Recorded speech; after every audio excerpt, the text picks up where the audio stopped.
Hello, everybody. Hello, good morning. Welcome Hi. back. Thanks. Nice to be back. Yeah,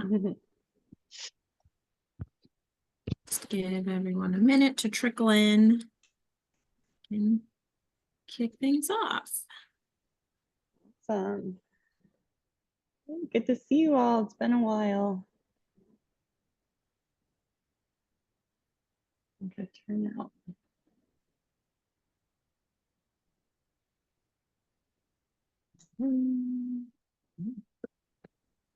Slides up. Are you going to the meeting?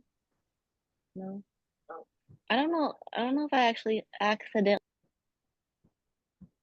Oops, I'm ahead of ourselves. Okay. All right. Good morning, everyone. Welcome back. It's been a long summer break since we've all come together. I think our last meeting was back in May, which sounds crazy. But excited to have you all joining today. We have a really great presentation this after our usual announcements. I'm just going to dive right in. Quick snapshot of today's agenda. Of course, our general welcome announcements, walking through the committee's vision and goals, have a presentation from Footprint, and then just wrap up until the next meeting in November. So I'll pause here. Macy and team, if you guys want to jump in, and you guys got some good announcements. Yeah, hi everyone. Welcome back. I know it's been a while. We're glad to have you all back. Just some quick Arizona Forward announcements. We have an upcoming Central Regional Mixer. So if you are in the Central area, and if you're a member or not a member, you are invited to come. It is going to be on September 13th. It's a Friday. It's a happy hour. It's at 5 o'clock in Tempe at Culinary Dropout. So registration is on our website, on our social medias. I'll put the link to register for that also in the chat. So we'd love to have you come out. It's a great networking opportunity. And all of our emerging leaders are going to be at this event for the new cohorts. You can meet all of the new students, and it's going to be a really great event. So that is September 13th. And then save the date, we have our big sustainability summit, and that is on November 1st. It's going to be at the Para Club in Tempe, the SRP Para Club. And so registration for that is open as well. And you can register online or on our socials, and I will put the link for that in the chat as well. So that's November 1st, and then September 13th. Thanks, Macy. I love Friday the 13th. Nice and spooky. Great. And then we also wanted to, and I don't have a slide for it, but we did want to call out now that there is a partnership with Arizona Forward and Circular Arizona. Circular Arizona will have their annual symposium coming up this September as well on the 19th and 20th. So hopefully we'll see you guys there. I know a lot of us here on the call will be speaking or in attendance, so it'll be a nice additional opportunity to connect in person. So for those of you who are new to the committee, we always make sure to recap our vision and goals as one of the major issue committees here under Arizona Forward. And so under circular economy, our vision is to have Arizona recognized nationally for valuing its materials through the development of a circular economy driven by local reuse, recycling, recovery, and sustainable manufacturing markets, which improves the environmental, economic, and social health of our communities. And within this committee, we have 3 targeted goal areas that we try to focus on, whether it's through those that we invite to speak or any activities or projects we want to collaborate on, which you can see here: reduce, reuse and repair, recover, and recycle. I also want to give a shout out. We have reactivated our C&D subcommittee, so focusing on creating circularity around construction and demolition waste. And we will have our next subcommittee meeting on September 26th at 1 p.m. If you want to join us for that, go ahead and ping myself or Josie or the Arizona Forward team, and we'll make sure to get you on the list. And I know Macy also does a great job of pushing that out in the week leading up to get registration. So looking forward to that one as well. And with that, I will hand it off to Josie to introduce our speaker for today and kick things off. Awesome. and I just put a link for the C&D subcommittee registration in the chat. So we're Thank really you. excited to hear today from Nicole with Footprint. And if you're going to the symposium, you'll also get to hear from her there. I think today she's just going to do kind of a recap of the plastics problem and why we are also passionate about doing something about it and the impacts kind of on the globe and tying it back to circular economy and Arizona Forward's goals. And we'll get to hear some specifics about what Footprint is doing in this space as well. So I'll just pass it to you, Nicole, and you can go ahead and share, and everyone can put questions in the chat, and we'll also have a little bit of time for questions when she wraps up. Very good. Let's see here. Make sure I'm sharing the right screen. Can folks see my screen here? Yes. Yeah, looks good. Shortly, I think that. So, good morning, and thank you so much for having me. I was so honored to receive the invitation. I appreciate you, Josie, reaching out so many months ago. Again, just very excited to speak with folks today. I will be at the Circular Symposium in a couple of weeks with a really great panel of other CPG companies and other folks in the industry. So again, you'll see me again soon. Please, following this, I just ask, I'll include my contact information. I'd be happy to answer any questions, to provide any additional resources. The goal is just to inform and to engage in conversation. And I hope it's not the last time that we all get to speak. And just know within Footprint, we have a lot of very, very smart people, far smarter than me, scientists and the like, that are also available should this group want to get more information on the plastics issue, solutions, and the like. So as Josie said, we'll go through some content today, a little bit on the plastic problem, but I did go back and add in a bit more on who we are and what makes us a little different, and maybe to provide some more context on how Footprint can help with everyday solutions for consumers, for your consumers, for everyday folks, for folks in Arizona. So hopefully this content is helpful. So let me see if I can get this working. All right, so I just wanted to give a little bit of a background on me and what really inspired me to make this change. So my background is a little bit different in that, when I first came into the packaging industry, most folks that I was working with had been in packaging their entire career, and that is not the case for me. I actually began and worked the majority of my career in traditional consumer packaged goods with some really large food and beverage companies, General Mills, PepsiCo. I was with L'Oreal for a couple of years in health and beauty products, and then spent about 14 years at Mars Inc. in various parts of that business.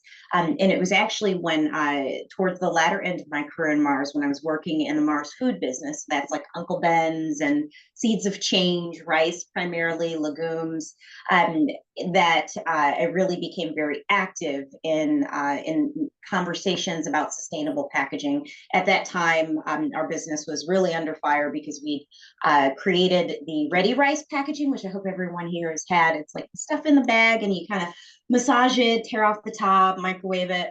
That's really great innovation in terms of convenience, but created a lot of plastic packaging. Flexible packaging is notorious for not being easily recyclable. It requires all of these unique circumstances to recycle. So that is where I was first kind of put under fire for my packaging, for my branding, and from there got more engaged in conversations with retailers, in particular Whole Foods, Sprouts, other natural organic partners, about some of the challenges they were facing. And then that kind of began my career there. And from there, I went into sustainable packaging, back into CPG for a couple of years, and then have been in sustainable packaging since. So, so from a professional perspective, that's kind of what started my path. From a personal perspective, what you see here are some pictures of my family. And while I didn't necessarily grow up very focused on water and boats and things like that as an adult, water has become a very central theme with my family and how we spend time, our children, how we raise them, the activities they're involved in, the activities that bring us joy. My children are competitive swimmers.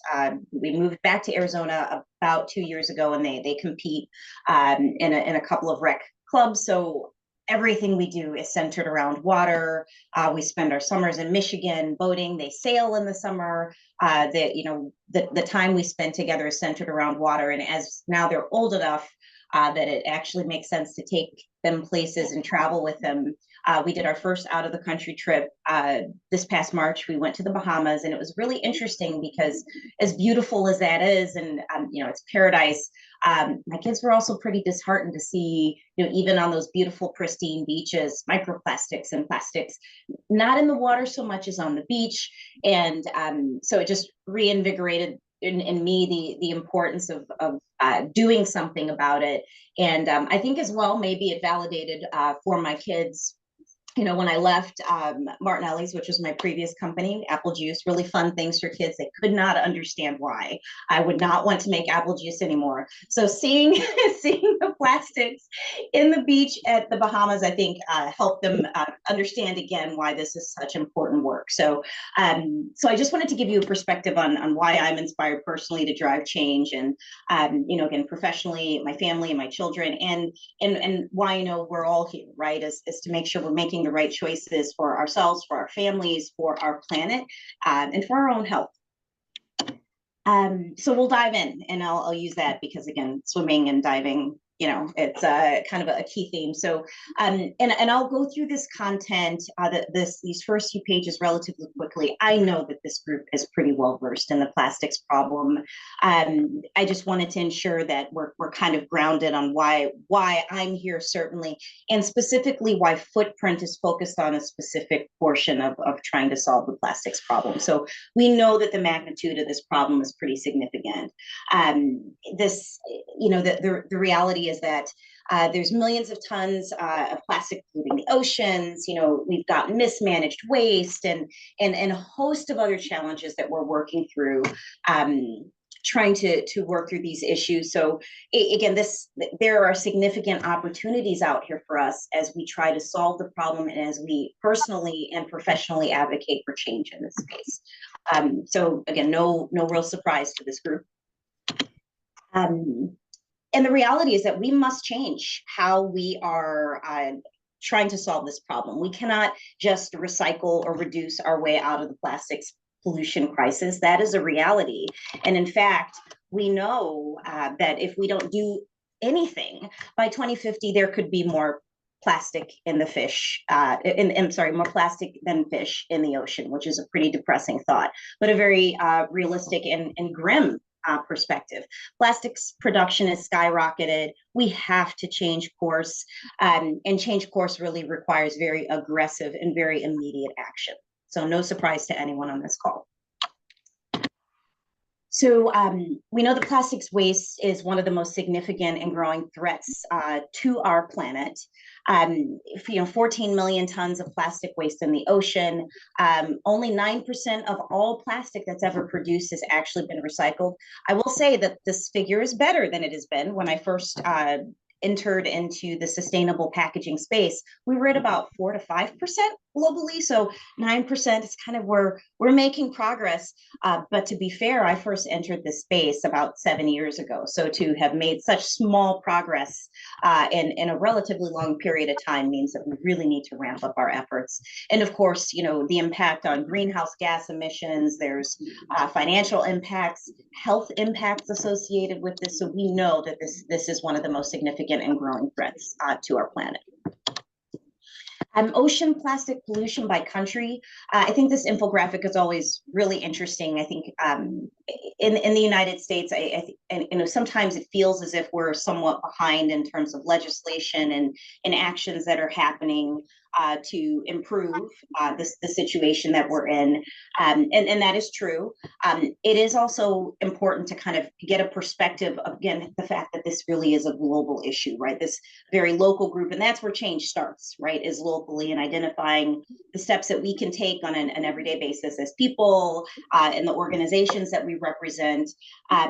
but again, having scope to how broad this problem is, again, just helps us highlight how important it is that we're moving quickly. So I think this chart is pretty staggering especially when we think about the sizes of the countries that are represented here and the disproportionate impact that they are having on the plastics problem. But to be clear, this is not entirely, if we look at the Philippines, if we look at India, Malaysia, the numbers that we're seeing here on this page aren't entirely about their own consumption. Right. Some of the numbers that we're seeing here are also a result of more industrialized countries shipping out their plastics problems to other parts of the world. Right. We are exporting our problem because we haven't figured out how to deal with it here. And I've been digging around. I can't quite find the figure, but if anyone has this, I would love to have this for my file. Certainly, I've been looking for an adjusted version of this chart that would actually adjust for if the U.S. wasn't entirely exporting all of our plastics. If this were adjusted for our pure consumption, what would this look like? So if anyone has that or has tracked that down, please do share that over, because I'd love to be able to be able to share that out with folks as well. But again, a very staggering picture. We know how large this problem is and how exponentially it is growing every single day. And then, when we think about in Arizona, again, this is a global issue.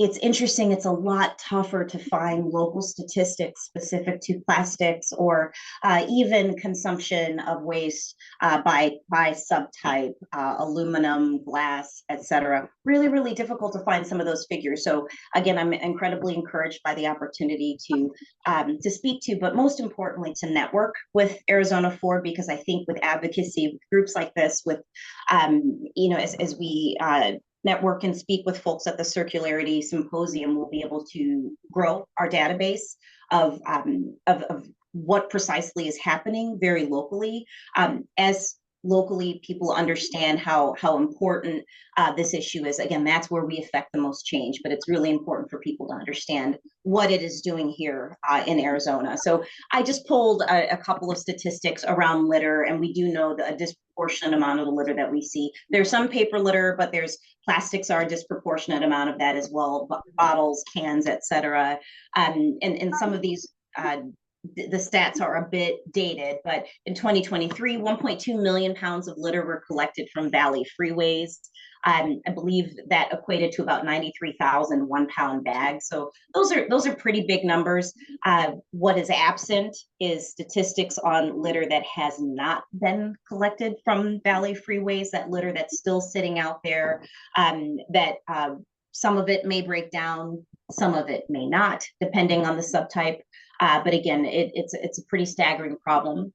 In Maricopa County alone, costs taxpayers about $5 million a year to clean up that roadway litter. Again, and we've not even begun to scratch the surface of the broader problem, because we know that there's litter in our national parks, places, wherever pedestrians and wherever humans go. Unfortunately, we don't have the best habits of leaving things as we find them. So, and then Arizona, unfortunately, ranks 47th in the U.S. in managing waste and 41st in recycling rates. So, thinking about this positively, we are improving year after year. Our recycling rates were far, far worse, but we know we have a long way to go, right? And again, the importance of groups like this in escalating and amplifying the problem, and most important, understanding solutions and amplifying ways that we can collectively solve. So, and then a few just facts. What I thought was most interesting as I was digging around and looking for statistics,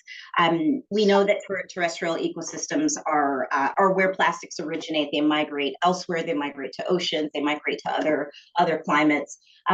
Microplastics in particular, there's actually quite a bit of study through the University of Arizona, through a few scientific journals regarding microplastics, how they are broken down, and specifically in Arizona, how they are weathered by our harsh environment, and the really incredible amount of microplastics that are being inhaled by Arizonans on a daily basis.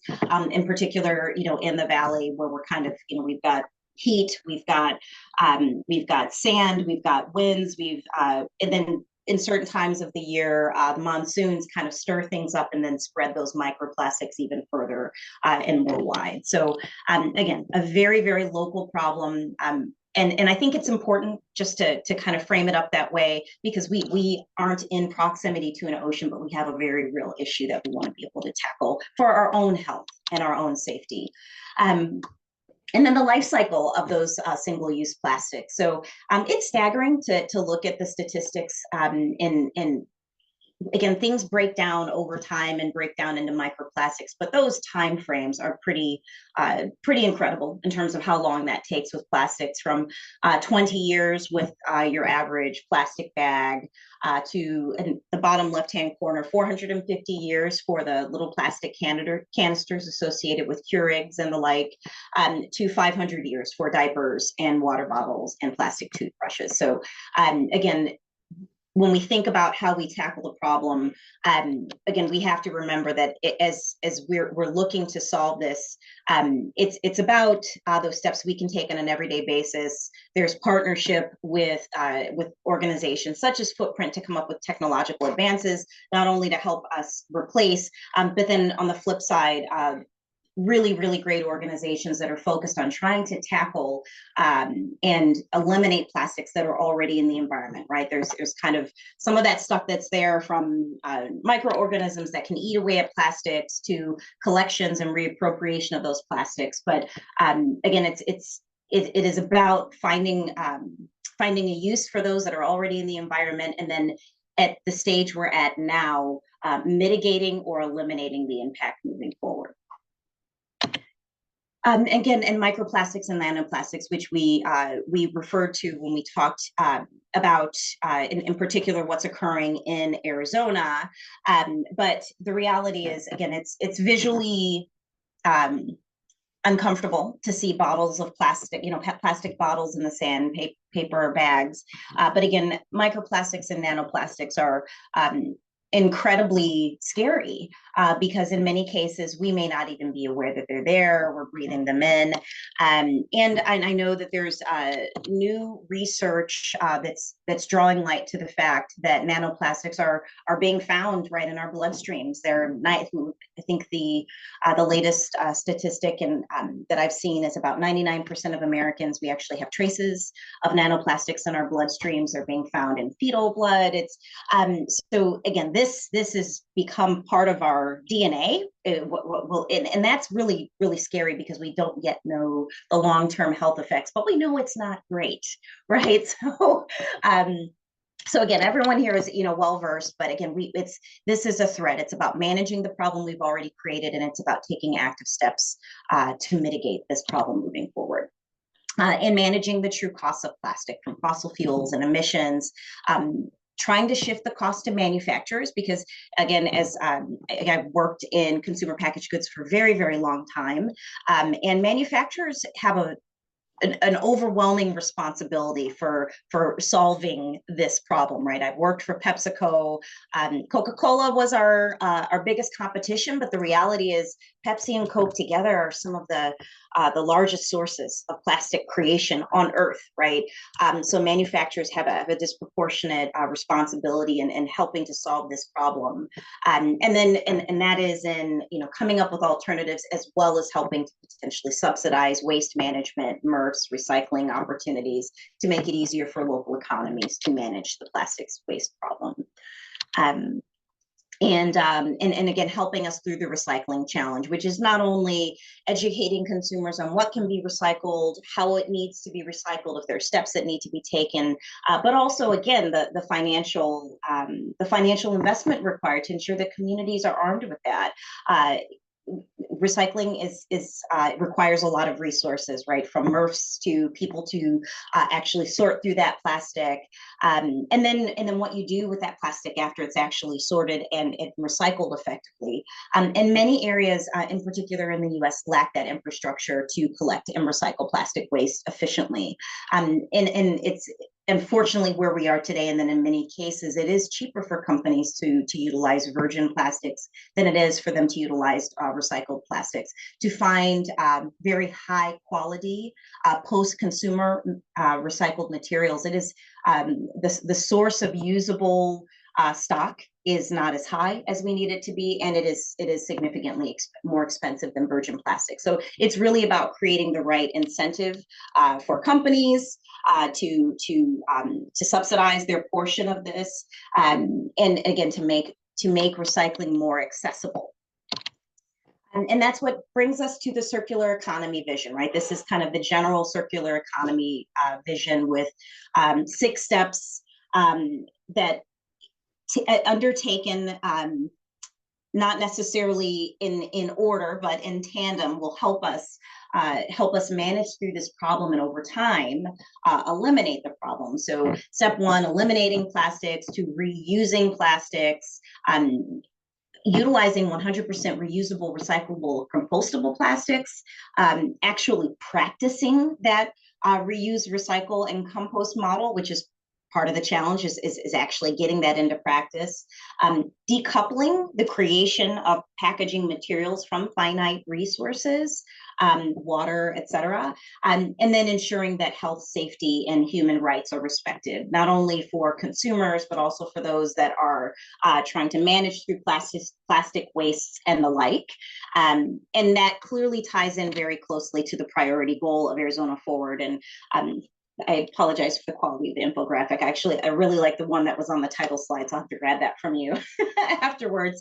But I know that your priority goals are lined up entirely with kind of the global established vision for circularity. Your first focus being on reduction through product design, manufacturing, zero waste, reuse, repair, recovering, recycling. And the reality is that when I think about my role in this, my company's role in this, what we're very focused on is that vision number 1. It's about reduction and elimination of plastics. And that's where really I'll focus on my conversations today. Because again, at the end of the day, what again I'm focused on is the elimination of single-use plastics for consumers and the marketplace and in everyday life.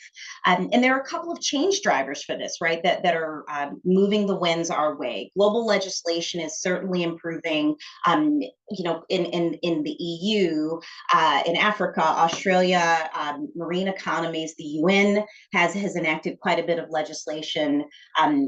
Countries considering a pact to reduce plastics production by 40%. And then in the US, we are making great gains in our as municipalities consider specific legislation, but it is somewhat piecemeal.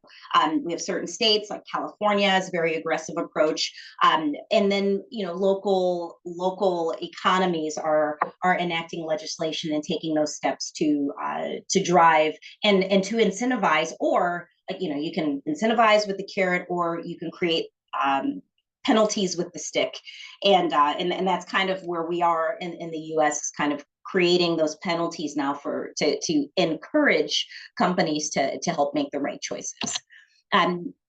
In addition, we've got consumer advocacy, which is very, very powerful in guiding the winds of change. Consumers are more than ever understanding the role that they play in helping to guide the choices that companies make, and are letting their dollars vote for them in actively purchasing environmentally sustainable products, attempting or indicating interest in wanting to recycle or compost, selecting products that have less single-use packaging. So this is pretty important, right? Once upon a time, we really didn't talk a lot about recycling when I was growing up. I'm in my late 40s. We talked about it a little bit. I remember seeing kind of the Chasing Arrows sign, but recycling, reduce, reuse, recycle has become part of our lexicon. It is certainly a very important component. My children are doing this actively. So advocacy gains more momentum and becomes more part of our everyday life every day.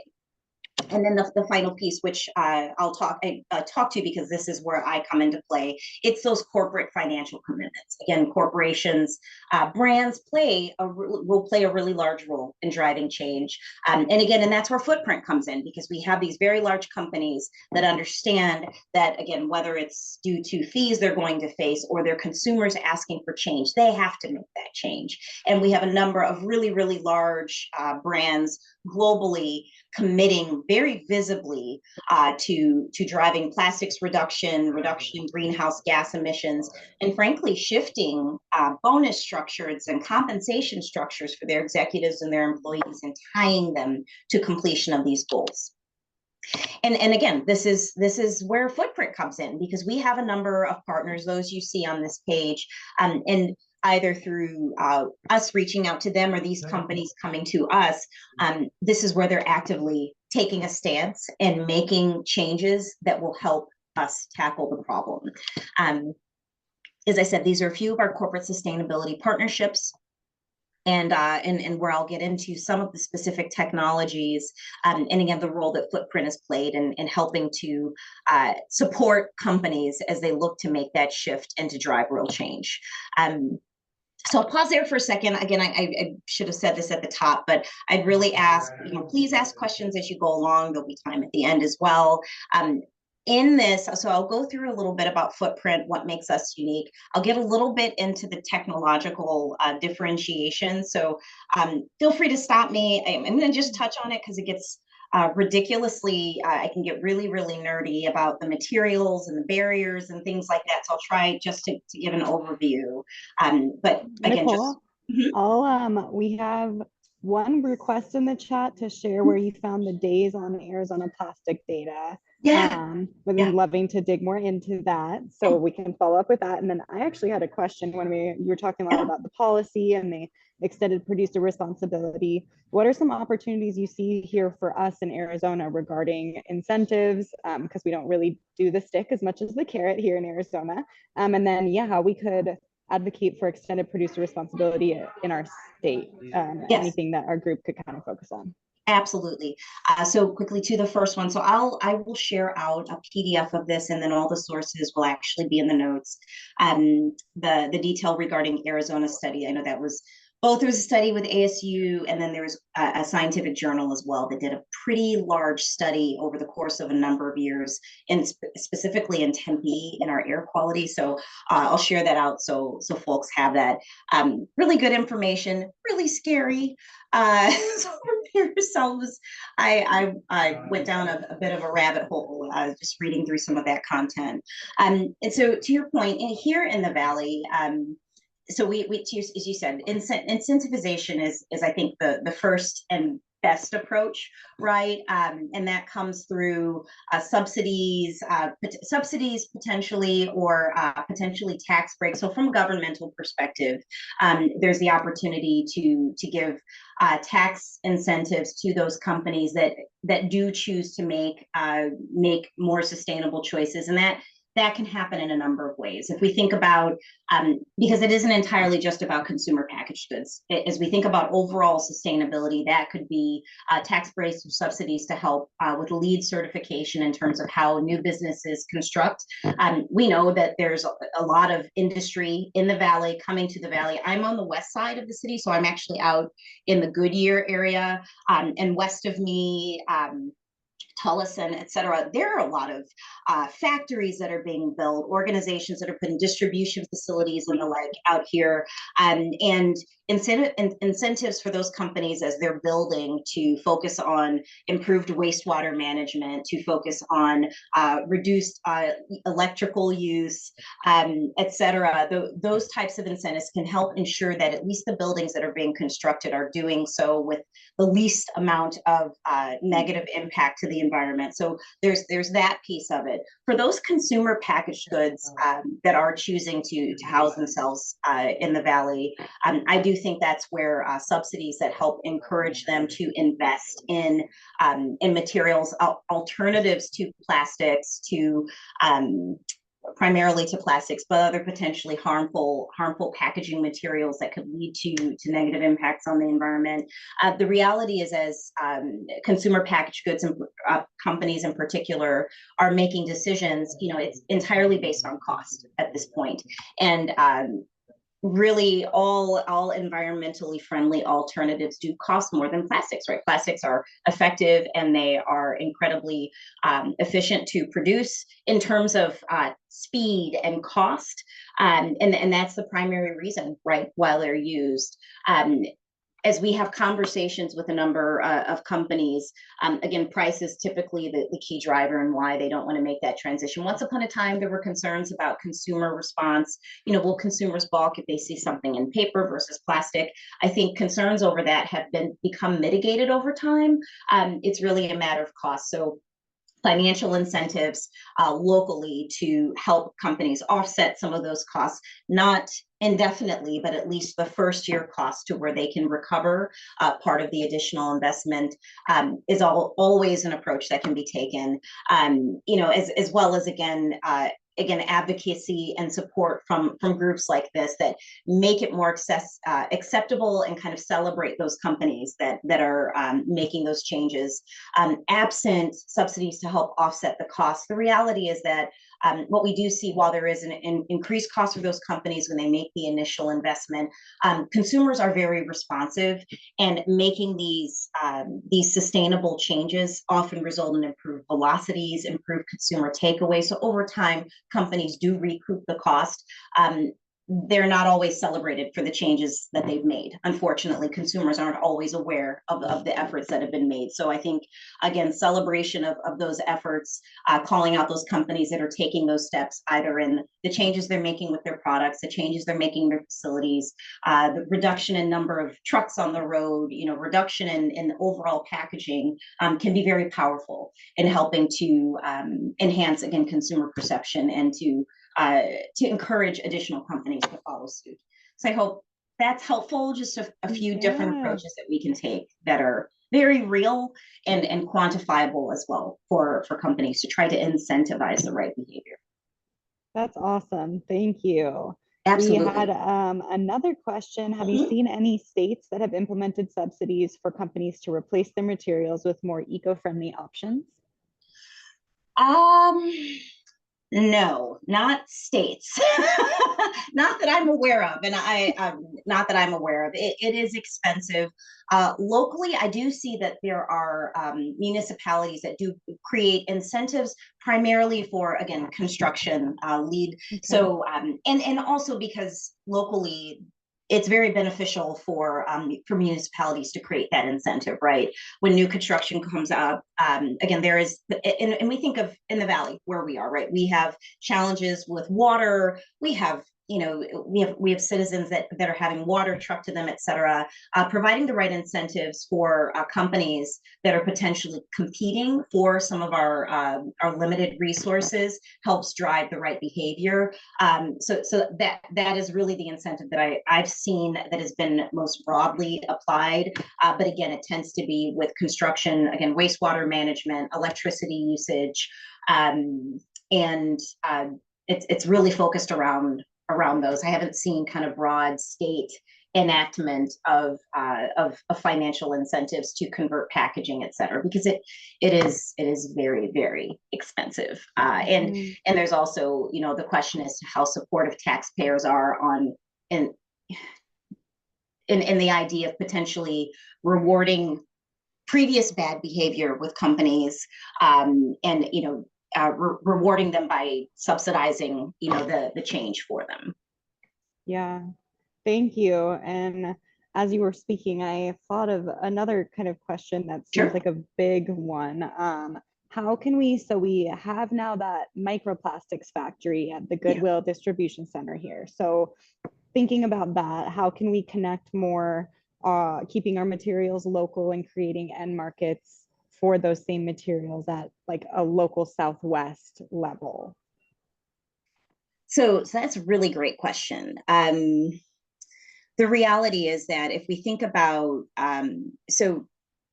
where plastics are effectively recycled, again, there's a small percentage of plastics, microplastics or macroplastics that are recycled that can be effectively funneled back into consumer goods. Requires a lot of processing, et cetera. A number of those plastics, however, can be processed and funneled into other products. They're not going to go back into plastic bottles that can hold fabric softener and because again that there are certain requirements to be able to utilize that post-consumer recycled material. Other materials, think of black plastics, things like that that are much tougher to recycle, et cetera, like black, blue, dark green plastics, microplastics, are effectively used for other types of consumer goods, chairs, Trex board, et cetera. So there are applications for those products. Again, the challenge is that you really do require the right companies that have that are one focused on the creation of those products locally, which I know can be a challenge. And then and that's really what it comes down to. It's those products where you can funnel those really hard to recycle products into. I know that there's a growing opportunity to reuse some of those microplastics.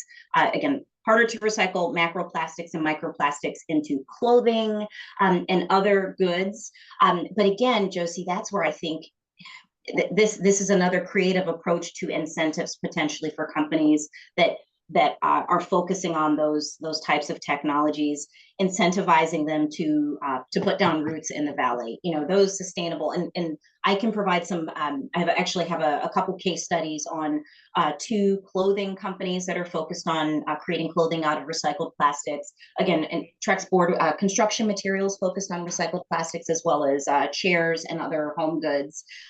Creating incentives for companies like that to put down roots, satellite facilities here, so that, to your point, we're not necessarily recycling and then shipping it out somewhere, but we're actually utilizing it here locally for products then that consumers can purchase, and they'll have a very, very long life, but can be reused here very locally without creating additional problems with greenhouse gases, trucking things across the country and the like. Does that answer the question?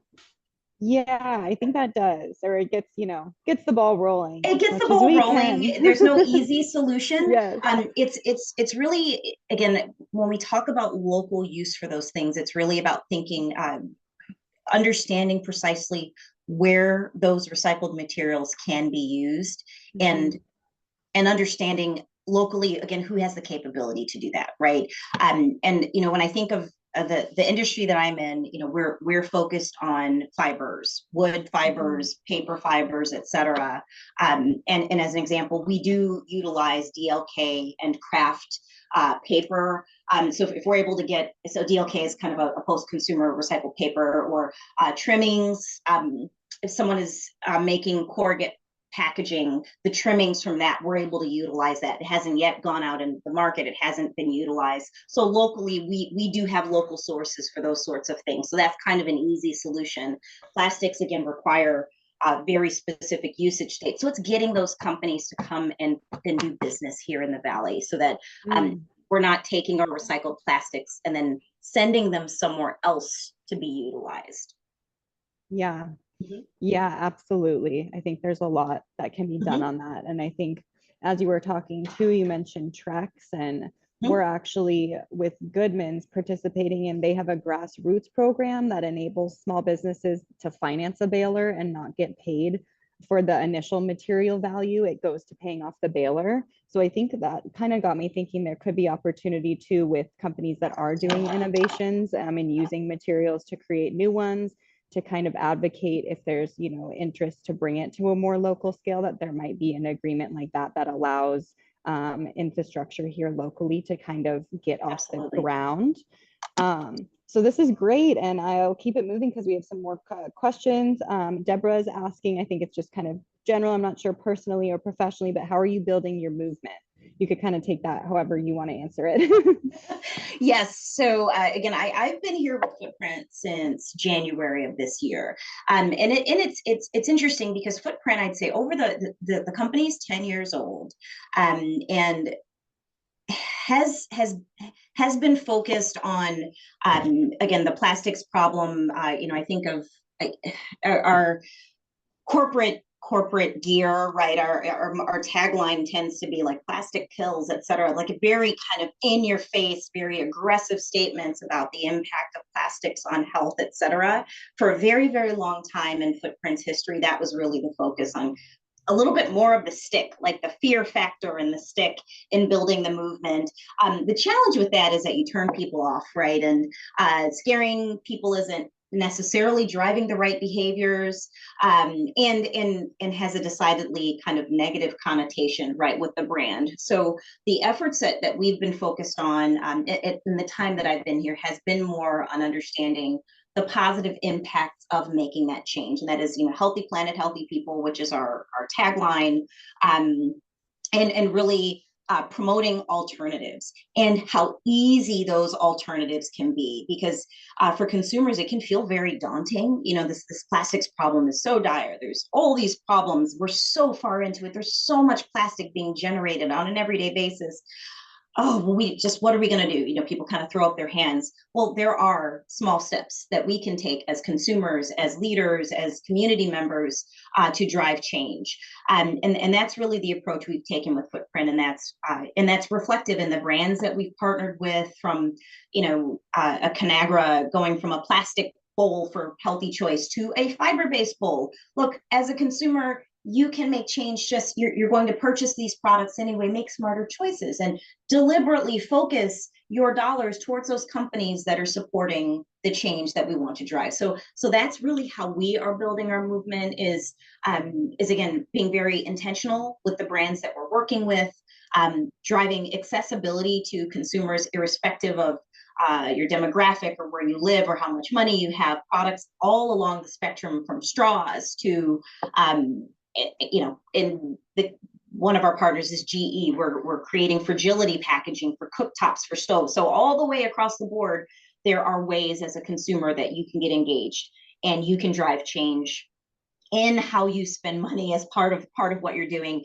Not to mention some of the activities that we're driving in the community. In fact, tomorrow we have a community engagement activity with a shelter in Gilbert, where we are located. And as part of that, we'll be talking with the folks that we're working with, and these are ways that we can drive change. And even the packaging that we're using as we're packaging meals is going to be fiber-based, so that we're not driving a negative impact anywhere. So again, very focused on less of the stick, more of the carrot, small measurable changes that anyone can make to improve the situation that we find ourselves in. Thank you. So inspiring. I'm loving all the engagement. This is so great. Thanks everybody for all your questions and great answers, Nicole. We got a couple more. Shout out to Emma with Republic in the chat with the Polymer Center and the Las Vegas Polymer Center. That's awesome.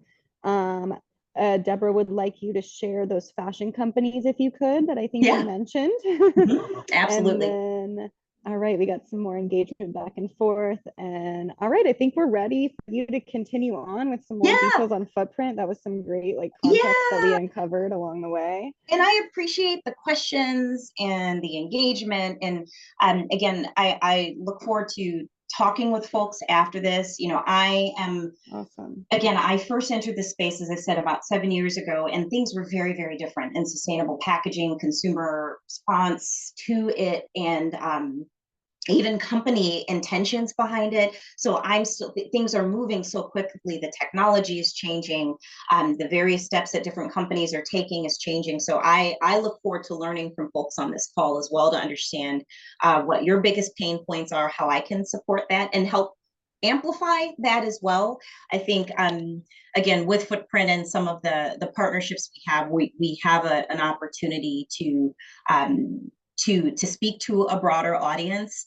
And again, it's all about awareness and engagement. And again, simple changes, right? And getting everyone to do what they can. So I hope to be able to support folks on the call, even following this, and learn, again, as I said, learning from you and what you're doing.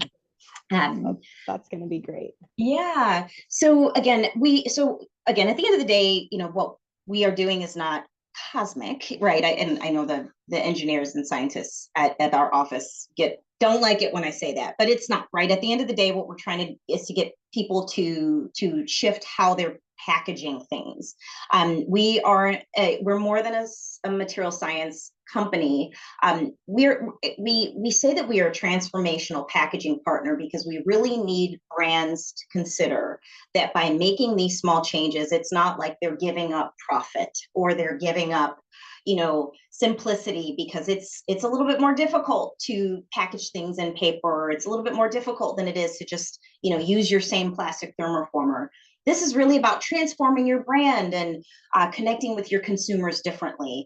And through all of that, building a more sustainable future through the elimination of single-use plastic. So again, as we think about the circularity vision, again, our focus, to be very, very clear, is on number one. It is about the elimination of single-use plastics. Now, we want to play a part in managing through the issue that already exists with plastics. But as we think about what we focus on, what we produce, we do not produce plastic. We don't, in fact, when I came on with the company in January and I was going through the products that we sell, the products, in some cases, we source some products for customers. I intentionally eliminated anything with plastic. So whether it's plastic lids, plastic, we don't do that. Our technology, our coatings, what you'll see is a consistent theme of sustainable packaging. And by sustainable, created with the intention of being able to break down with a neutral impact on the environment. And our solutions are transforming the industry from, with quick serve restaurants, from styrofoam cups, plastic lids, to fiber cups. We're going to be launching in about a month. This is interesting because it seems like a really simple thing, but the first actual plastic-free cup. Today, we have a lot of paper cups that have a plastic liner, and that's what allows them to perform the way they do.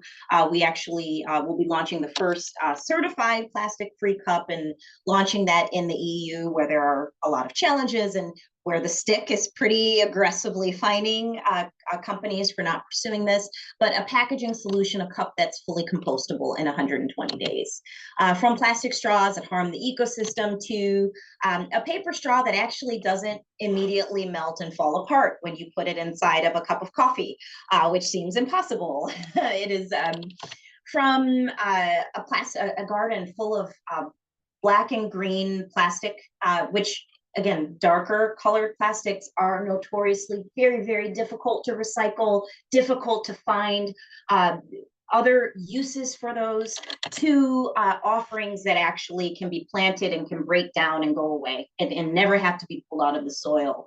From plastic packaging for produce, to, and this actually just launched last month, to produce packaging that's fully compostable, that's fiber, that reduces 95% of the plastic that's in store. So really exciting stuff. We've got a team of folks, again, that are focused on making a big difference in the world. The gentleman that you see front and center on the screen is Yok Chung, who is our Chief Technology Officer and co-founder of the company. Again, we're based in Gilbert, and as I said, there's a lot of really, really smart people, engineers and scientists in material science and technology, and who are entirely focused against this mission and of eliminating single-use plastic. So we are very focused on that. And we're all about creating technologies that transform and touch everyday lives. And our technology advantage, and I will go through this very quickly, but I'm happy to provide any subsidiary information or detail anyone might like. Incidentally, if anyone is ever interested in coming to our facility, our facility in Gilbert is actually our R&D facility. It's our headquarters, but it's R&D, and then our manufacturing facilities are, we have a couple, one in Mexicali and then one in Poland. But our R&D facility is actually really cool. You can see our scientists kind of working on new materials. We do tours, and I'm happy to host anyone if anyone is ever interested in doing that. Again, we're not too far away. Our technology advantage, raw materials. So I think the key thing here is that, again, our focus is on wood fibers, paper products, right? Plant-based technology, and the combination of those technologies in such a way that we can create really durable, really functional products. In some cases, when those wood and paper fibers are combined with our barrier technologies, can function almost as well, or in some cases as well as plastics, but without that negative impact on the environment. So they are sustainably sourced, PEFC certified or FSC certified. So renewable resources, we understand entirely where our products are coming from. Again, we are utilizing craft paper, DLK, wherever we can, blending that with wood fibers to create our materials. So raw materials are a key component of our technologies. Next would be our advanced barriers and coatings. And again, there are a lot of options in the market today, from bioplastics to, again, traditional kind of more plastic coatings that at minimum at least reduce the amount of plastic that's used. Our barriers and coatings are all aqueous based, again, but are really able to help when paired with the wood fibers to create really functional products that work very, very well for a variety of products. And I'll show you some examples in a bit. Some of those are coatings, like spray coatings that we use on the exterior, depending on water barrier and oxygen barrier needs for particular products. Some of those are intrinsic technologies. The cup that I showed you actually has a barrier that's intrinsic. There is no coating because you can't have a coating in the EU. It impacts ability for in the EU for local recycling. Municipalities don't want to deal with coatings when they're trying to kind of shred products there in the MRFs. So there's some really variegated options that we have available, but it really begins with the specific needs for our brand, the products that we're trying to create a solution for, and then combining that, both the fibers, the barriers with our process as well. We have groundbreaking machinery, our process, and how we create our products. Most of our products are through our wet formed molded fiber, kind of somewhat similar to how plastic is thermoformed, but again, with paper and heat and water. We do have, we are driving some really cool groundbreaking technology in dry forming of molded fiber, which is really exciting because that will allow us to significantly reduce the amount of water that's involved in the process, which is so critical. And then on our consumer packaged goods side, we do a blend, but again, formed under specific heat and pressure to really drive a high-end consumer experience and a really beautiful aesthetic, depending on the requirements of the product itself. And then the final piece is, again, the manufacturing technology. And that's really about our machinery and our designs. It's one of those things that's kind of underappreciated, is sometimes the design and where you put ribbing or notches or vent holes can make a huge difference in the stability of a tray or the stability of an offering. Again, and at the same time eliminate some of those really harmful chemicals or materials. So these four together really come together to form our technological advantage, and with real impact. So again, we sustainably source our materials, recycled content, FSC raw material. We do utilize agricultural waste whenever we can. If we think of like barley, I know we're doing some work with even hemp to identify how that could be utilized and potentially provide strength and combined with some of our other fibers. In the middle, you can see an example of the Conagra Power Bowl, which is actually the first product that Footprint introduced into the market 10 years ago, and an LCA that was done on that in terms of the reduction, 100% reduction in plastic, 59% reduction in energy use, 71% reduction in CO2 emissions. So really measurable differences in the impact that these products are having in the market. And then, of course, cleaner energy. Our facility in Mexicali, Mexico, we are it's a massive project we're undertaking in partnership with Baja California for solar power, more effective wastewater management, our P. Curry, Poland facility, which is going to be opening in the fourth quarter of this year, utilizing green sources, the equivalent of LEED certification, really focusing on being sustainable from the ground up. And then, of course, our sustainability partner, the Phoenix Suns and the Phoenix Mercury. We are the sponsors of the Footprint Center downtown. That is named for us. But again, really trying to weave in the products that we offer and ensure that we want to leverage that to ensure that fans understand, again, that the everyday ways that they can drive change. We provide solutions across a number of market segments, and I'll give you a bit more detail here, from frozen meals and products. So we talked about Power Bowl, and this is important because, again, these are the small things and the small ways that consumers can drive change. And there are other partners that do what we do. We are just clearly very proud of the technologies that make our products just a little bit different, because, again, we do have those coatings, those barriers that allow us to claim plastic free, that allow for very clean recycling and compostability of our products, depending on the use. But here again, the frozen meals and products, these are where we began. Conagra with the Healthy Choice Bowl was actually the very first product that Footprint developed.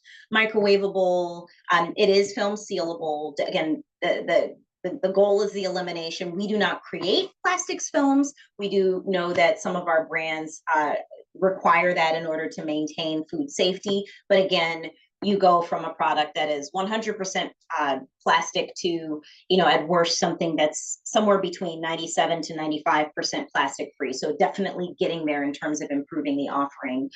We've got Sambazon acai bowls, and then in the bottom right, those are Daily Harvest.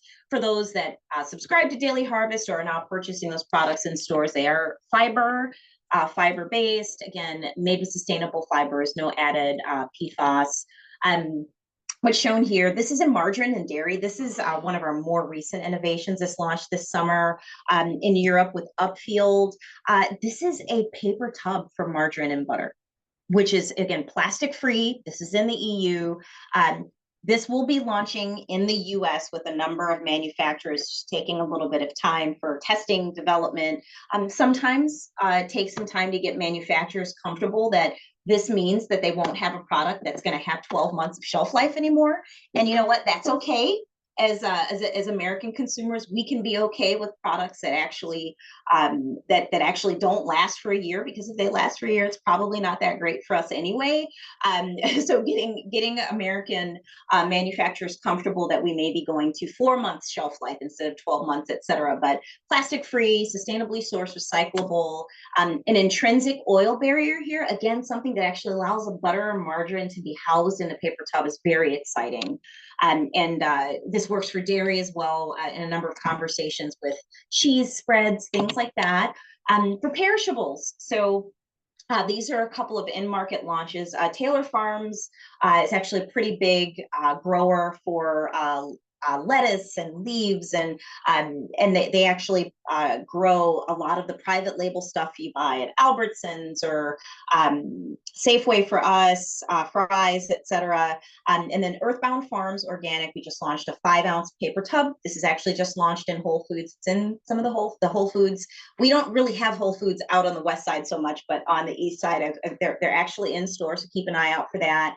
And that, again, that tub today is fully plastic. So really, again, very accessible everyday ways for consumers to drive change.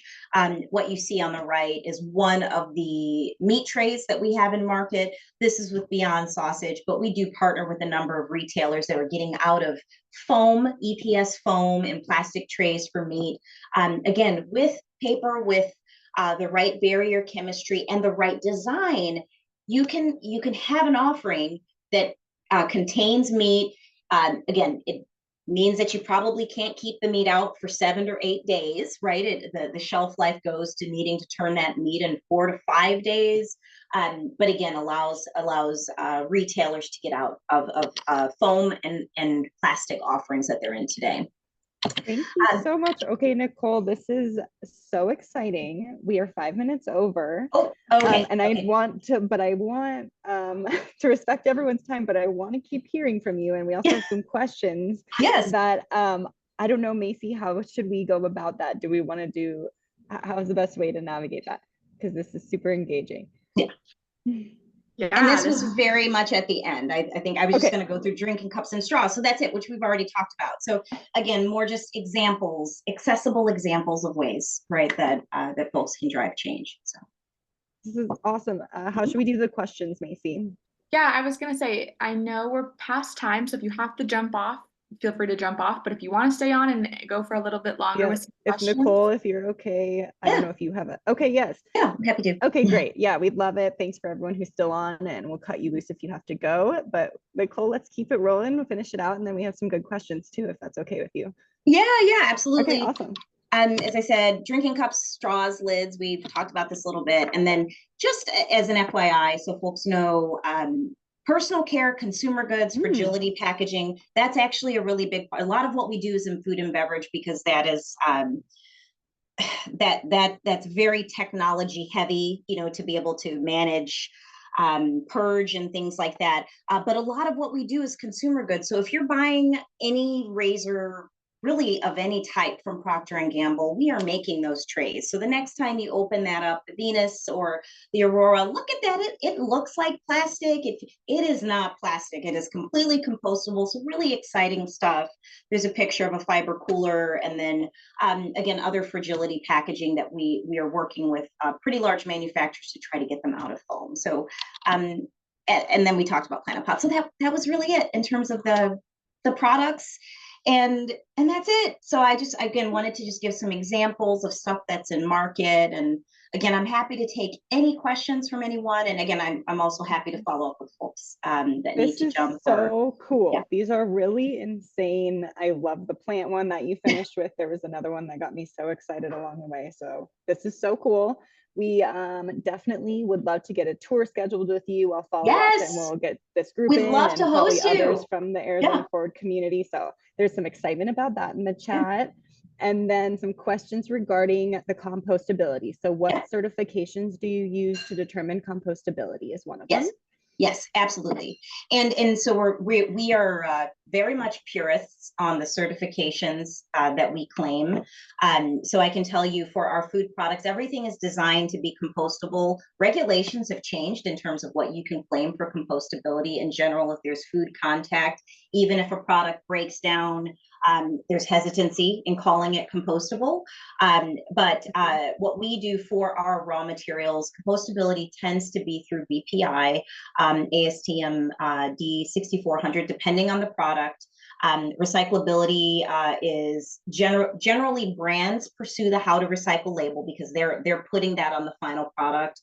Our certifications are general through Western Michigan, and then in the EU, recyclability and compostability certifications look a little bit different. So just know that for the branded goods, what is claimed on package needs to be claimed for the finished good. So as an example, we looked at the leafy tub, we call it the leafy tub, but the tray, the big tub for lettuce. Again, while our product, is 100% plastic free, the reality is they're putting a lidding film on that. The claim that they're making has to be specific to the finished good. But again, our certifications, again, we will not claim something if we do not have the certification to back it up. And that's inclusive not only of the materials, but also, of course, of the barrier chemistry, et cetera. And I'm also happy we have a woman, Kristen Arvalo, who handles all of our certifications and claims. And I'm very, very happy to put her in contact with anyone just to talk through. She is our subject matter expert. And again, a lot of what we do is identifying, we may create a really great solution, and it's intended to be compostable, but if it can't actually pass, we spend a lot of time modifying, remodifying to ensure that if we're composting something, it's doing what we say that it's going to do. And then we're also understanding precisely if it's composted, where it's gone. And that's especially important with our barrier chemistries, right? Understanding what what happens to them once they're returned to the soil, and then only pursuing the certifications once we have a full understanding of that. Wow. And then do they need to be composted at a commercial facility? They're if we're claiming BPI that is at a commercial facility, we are pursuing home compostability certification for a few of our products, just because there's growing interest in that. We're also working with Lomi as well as the mill. Those are two, and I do, for folks who may not be as aware, I do have some information. They're just great case studies because they're companies that are focused on creating a compost experience for consumers at home. So we are doing some work with both of them as well to test a variety of our products for capability for compostability, either at home in the ground or at home in one of those machines as well. Cool. I love this. I just have to say, I love the way it's all coming around. We had Bill with Mill on this call. We had Tyler with Did you Micro really? Factory. We've got Republic Services. We've got you. We're just all doing such great work. So That's this is such a fantastic. fun one. Yeah. We have more questions. Does Footprint collaborate or work with any startups? I think the Mill one kind of answers that, or emerging companies to co-develop new materials or new processes, improve existing operations, or manage your waste and emissions? Yes, we do. In fact, I know there are a couple of companies that we're working with. One that has a really interesting barrier technology, in theory, that could work really, really well with paper products today to allow it to function. But we're in early stages testing their material to ensure that it is indeed plastic free, et cetera. So yes, we do a lot of work with emerging companies, in particular when they've developed something that we haven't, right? That might potentially work really, really well. I know there's ongoing work in identifying, in particular in Mexicali and in Poland, where we have our scale manufacturing. Again, in Gilbert, our facility is very much focused on R&D. So always focused in that facility on how we're managing wastewater, since it's primarily wet forming that happens there. But there's a lot of work with smaller companies in Mexicali, and then I know in Poland, just to figure out how we can be more efficient in our operations, and minimize our footprint locally as well. And to that end, if there are startups that have technologies or are looking for support, or folks think or you think has something that we could leverage or we could work together on, I would really love to be put in contact, and then I will link them up with our technical team. It's something we really encourage, right? Innovative solutions are required to solve this problem, to manage the problem that we have, as well as eliminate the problem moving forward. And we're not going to do it on our own. So we appreciate any connections folks are able to make. That's awesome. Yeah, I think there's a ton of follow-up opportunities for our group and everyone, in our worlds in there to work with you. We have the last question. Does Footprint advocate for increased compost infrastructure through the US at the state and federal level? Yes, we are.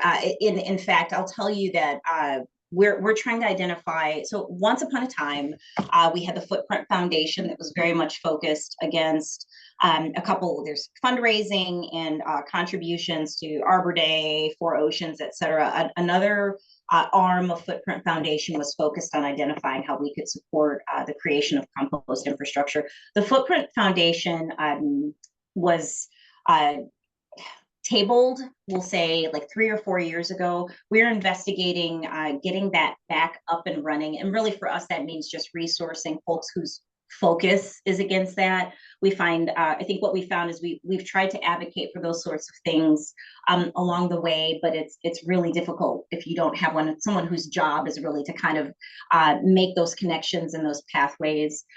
So we're looking to get the Footprint Foundation up and running again, with more of a focus on that, because again, all of our products are created for compostability. It's really because compostability as well as recyclability are both really important claims for all of our products. But everything falls apart if the infrastructure doesn't exist.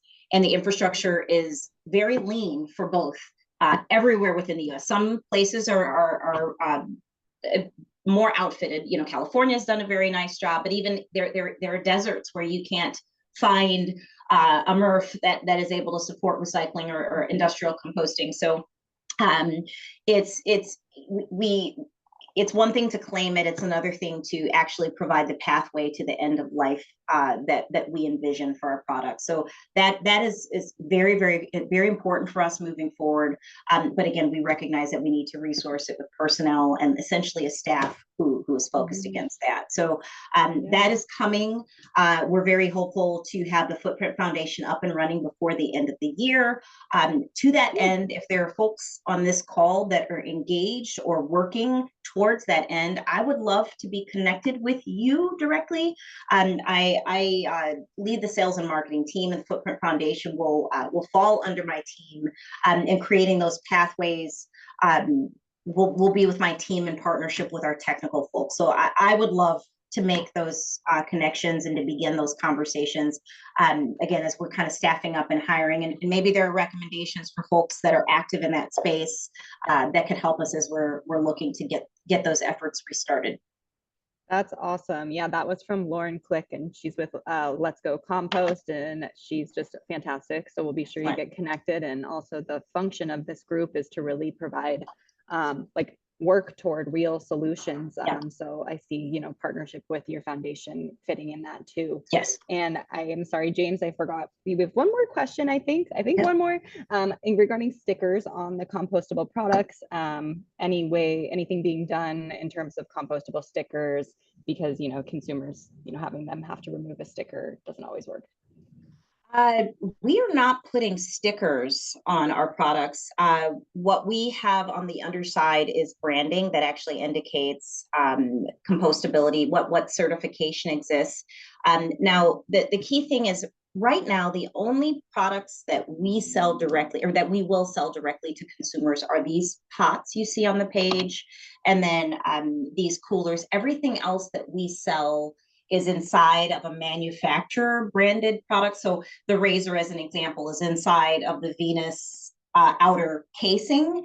And that is where communication takes place with consumers on compostability, recycling, how to recycle, et cetera. But I think it's a very fair question. I'm not aware of if manufacturers are stickering products or not. So we will take that. I mean, we're in direct conversations with each of these just to ensure that the goal is to make it as simple as possible. It's already difficult enough if someone's going to take the steps and is able to find an industrial compost facility, et cetera. We don't want to make it difficult by asking them to remove a sticker or a lining that goes against the grain of how we design our products. So I will take that as a follow-up to ensure that is not happening with our branded manufacturers. But in terms of labeling or certifications, for those things we sell directly to consumers, those are imprinted in the molding on the our tools we create have the certification in the tool, so it is part of the structure of the product. So no external stickering should be required. Awesome.